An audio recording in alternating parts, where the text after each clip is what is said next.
So I've just taken delivery of these 3 paperbacks, and these were the first books that I wrote. First of all in PDF, then it was Kindle, and now they are in paperback, and they come out very well. This will be edition 1.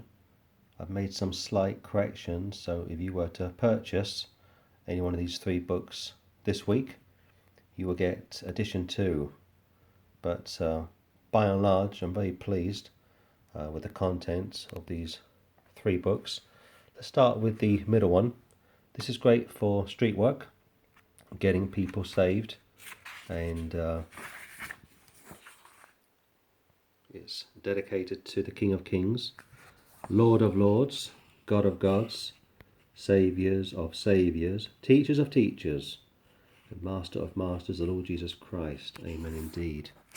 And the preface starts with the honest statement: how nobody will love you more than Jesus. Nobody will ever love your family and friends more than he does. And I go on to explain the miracles that the Master performed. And if you compare him to anyone else in antiquity, it is incredible how all his so-called contemporaries just fall away, pale into insignificance. He was a man very much in his own standing. The deity of Christ must be demonstrated by every Christian. This is great to show the Jehovah's Witnesses and also the Muslims that he is very God and also very man. Just spend a couple of seconds just highlighting certain passages from this particular book to show the truth about the Lord Jesus Christ and the Trinity here, a very contentious subject which has to be defended by Bible believers. Jesus is Saviour, absolutely, and I'll make some cases there, and also the eternality of the Trinity, of course, and the Lord's humanity. Historical evidence, this always gets asked by critics of Christianity. This is a brand new book, so forgive me if the pages aren't quite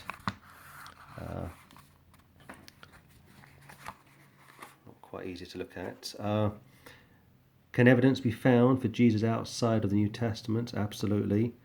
And I show you that, for example, the Bible was written at most 45 years, or completed 45 years after the death of the Lord Jesus Christ, whereas the Quran, 150 years after Muhammad's death, with the Hadith coming 200 years after his death. Buddha, 600 years after his death, all his writings were put down. Cleopatra, 100 years after her death.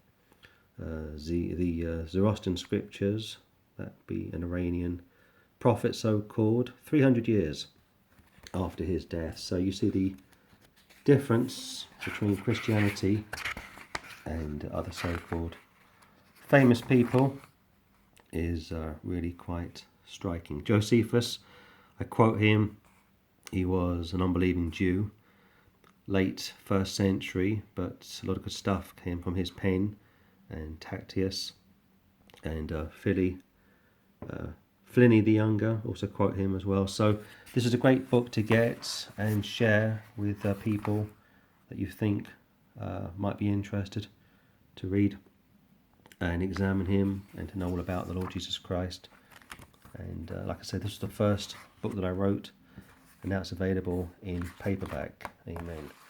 Let's go to this book, Mary.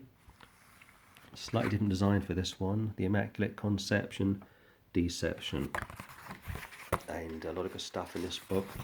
Just been going through it, very pleased with the layout, the spacing, the font. It's very easy on the eye, it's good to read, and again, if you know a Roman Catholic who's open to the truth, show them this book, ask them to read it and to respond to it, and ask them to refute it. They'll struggle terribly to do just that, because of course they can't. To come back to the table of content briefly, you've got a 4th century forgery, which is the source for their worship of Mary, and I did discuss the worship of Mary in great depth. John Paul II shamefully elevated Mary to the level of godhood, and the Hail Mary, which is only partly found in the Gospel of Luke. Incidentally, people think the entire statements from Mary's mouth, which incidentally wasn't even a prayer, it was just Mary speaking.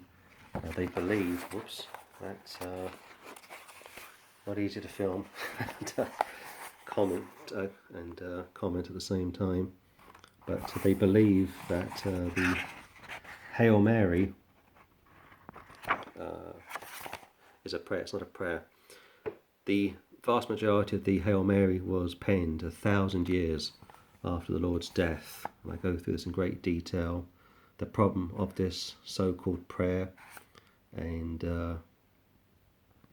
how Catholics have been lied to and ill-informed about such a prayer, which is not a prayer. And like I say, most of what she said is partly found in the Hail Mary, but about 85% of the so-called prayer, and here it is, came from the pen of men. And even if this was found in Scripture, you were never told to pray this prayer.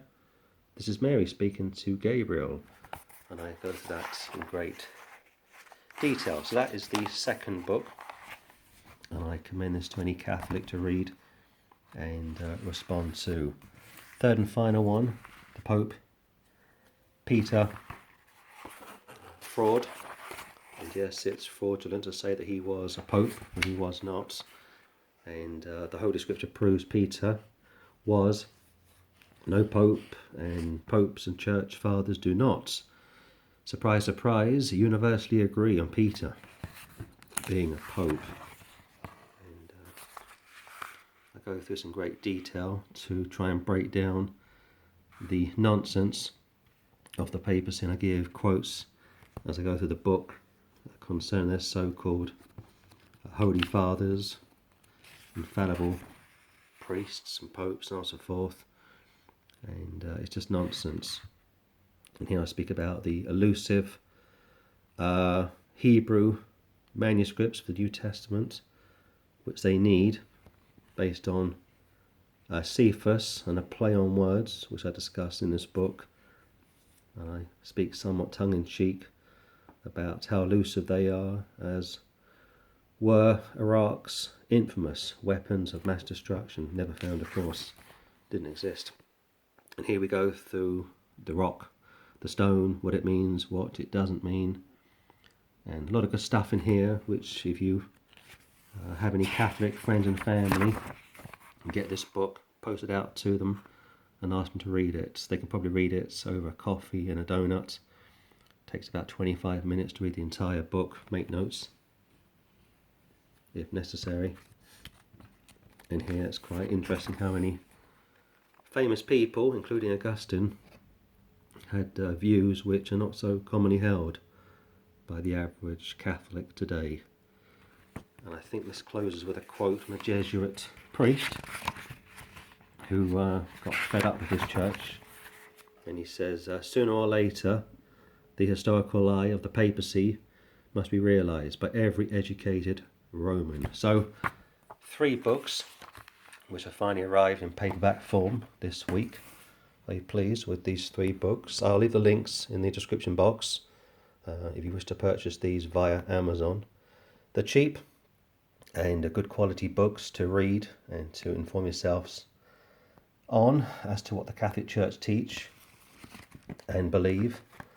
The middle book is for anyone and everyone who's not saved, or even if you are saved, you can still get it and consult it to inform yourself as to what people think and how Christianity is supreme to all other religions.